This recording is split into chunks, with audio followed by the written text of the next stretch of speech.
On a chilly January afternoon in 1919, the calm in Boston's North End was shattered by a sound so strange, few realized danger was near. The city was bustling, with dock workers hoisting cargo and children playing stickball in the shadow of the towering metal tank on Commercial Street. Nearly 50 feet tall and loaded beyond capacity with 2.5 million gallons of sticky, sweet molasses, the tank had long been a subject of local curiosity and unease. Inside the cavernous tank, the pressure grew. Leaks had appeared before. Local children sometimes scooped the oozing molasses in tin cups. This day, however, the temperature climbed remarkably, from freezing to above 50 degrees in a matter of hours. The thick syrup expanded rapidly. Metal groaned. Bolts snapped like gunfire.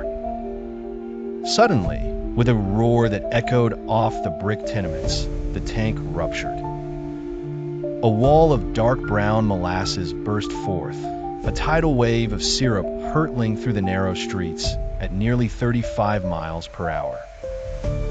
Giovanni, a local dockhand, froze as the sound rattled the air, his instincts slow to process the threat.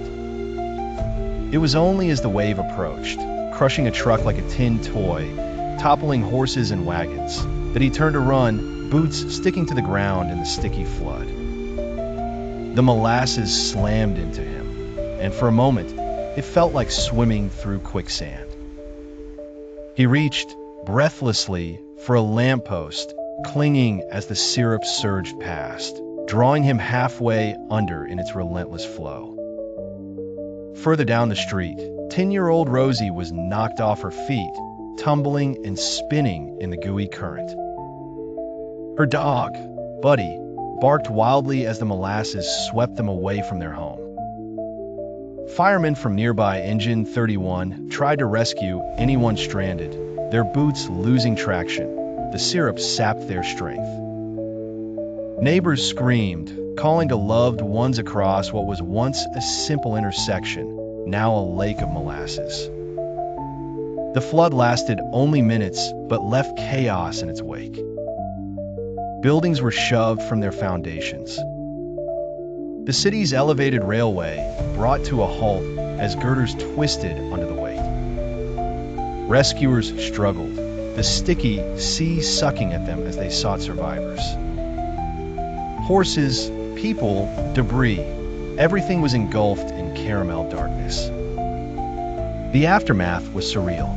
Streets shimmered in winter light, a glaze of molasses covering cobblestones and doorways.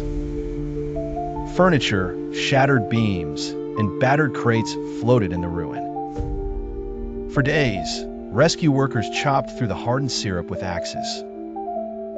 Stories of small acts of heroism filtered through the neighborhood. The baker who pulled 3 children from a flooded cellar.